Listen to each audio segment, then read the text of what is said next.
Good morning. I call to order the high-level meeting of the General Assembly to mark the 10th anniversary of the International Day of Commemorating and Dignity of the Victims of the Crime of Genocide and of the Prevention of this crime.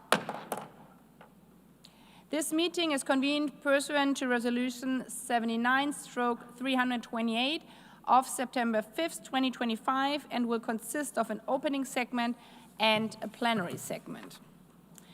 I will now make a statement as the President of the General Assembly.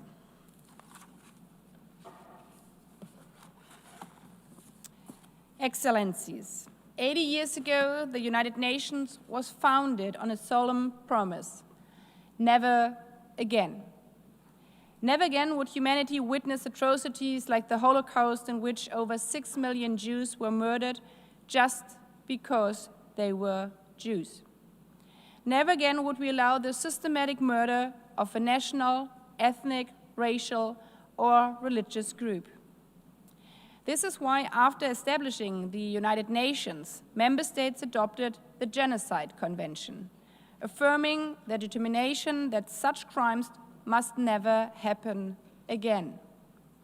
Yet, that promise has been broken, not once, not twice, but repeatedly. From the genocide against the Tutsi in Rwanda to the genocide against Bosniaks in Srebrenica and other atrocities that appall humanity's conscience. Millions of people have been killed as a result of this heinous crime. These are not abstract figures or anonymous tragedies. Genocide challenges the whole international system, as it contradicts the core principles of our institution and the universality of human rights. So it's no surprise that especially the survivors today are in fact the most and strongest advocates for human rights, ensuring these crimes never happen again. People like Eliba Giza, who hid in a cramped bathroom for 91 days, while her family was killed in the Tutsi genocide, and who now teaches humanity about resilience and reconciliation.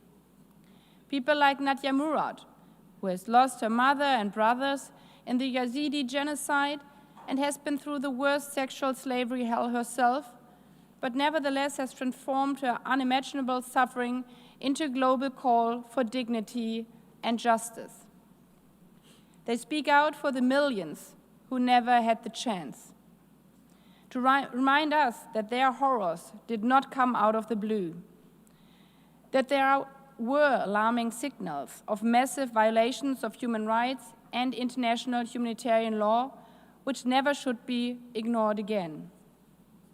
Excellencies, in this light, the international community has set up international institutions. For example, the International Criminal Court of Justice and the International Court of Justice and the International Criminal Court, not only to hold perpetrators accountable, but also act as early warnings to determine whether such massive human rights and international humanitarian law violations constitute international crimes.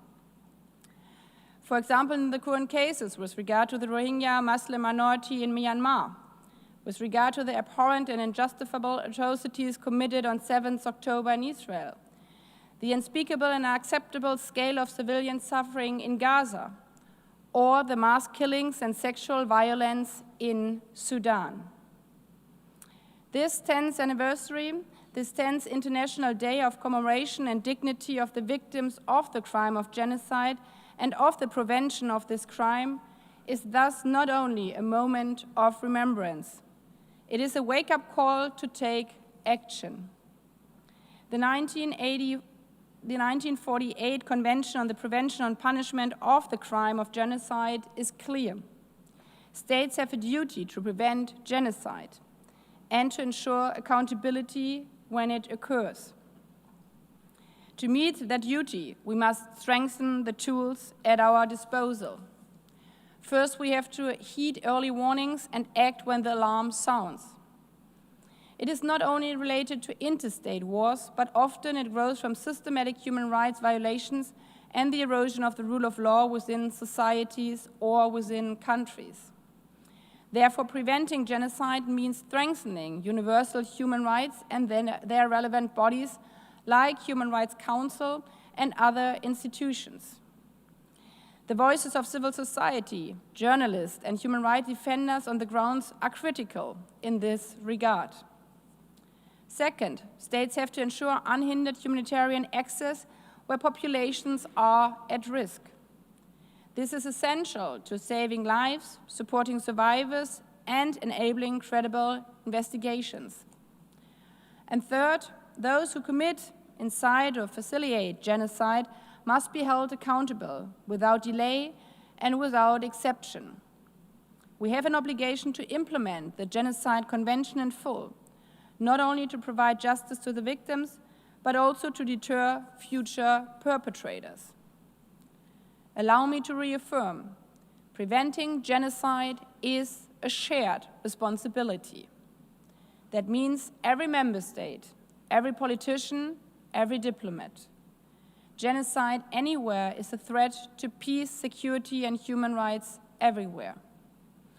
As Holocaust survivor Simon Wiesenthal said, "For evil to flourish, it only requires good men to do nothing."